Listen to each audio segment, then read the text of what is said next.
C'est donc une nuit de l'eau qui s'ouvre. Un peu une invitation donc à penser, à imaginer, à réfléchir. En prenant pour foyer irradiant le Nil, en remontant son cours, ses sources, aux rives, du delta à la mer.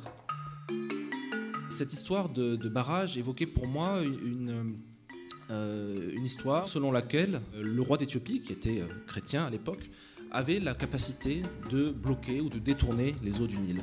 C'est-à-dire que Thoreau a beau n'avoir que quitté à 2 reprises la Nouvelle-Angleterre, n'avoir jamais vu que l'Amérique du Nord, il est capable de savoir quelque chose sur le Nil en regardant sa rivière. On n'a finalement jamais évoqué la profondeur historique de cette angoisse et de cette peur de l'Égypte de perdre le bénéfice des eaux du Nil.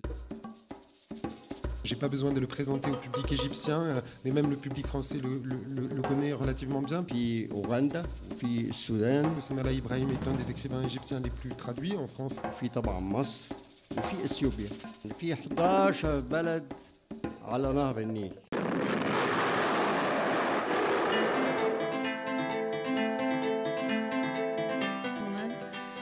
ظهر معي بهذيك اللحظة فيلمين ليوسف شاهين أنتجهم عن السد العالي. اللي بيحصل إنه مصر على بوشك إنها تغير مجرى النيل التاريخي. العمل قائم على قدم وساق في السد. شاهين ما بيقدر حتى يستعمل العمال اللي بيشتغلوا ثلاث شيفتس ورا بعض. On va lancer immédiatement le film de Lorenzo Pezzani et Charles Heller, Liquid Traces. Modulations of the sea's ever-moving surface. On essayait de reconstruire cette histoire, de partir de ce témoignage des personnes et demander à la mer de corroborer, ou on dit ça, de rendre plus clair, disons, leur témoignage. On imagine souvent la mer comme un espace vide et sans histoire et sans rien qui se passe. Et on essaie de démontrer avec ce vidéo que c'est le contraire, en fait.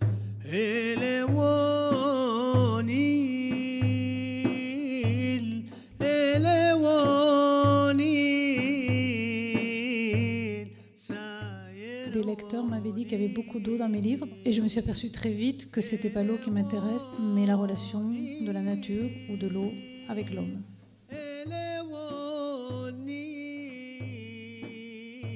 Dit Abdallah, qui est cofondateur de Very Nile, une initiative éco-citoyenne qui justement tend à nettoyer le Nil et à le protéger de tous ces déchets. احنا قدرنا نلم في ساعتين ونص بس طن ونص مخلفات.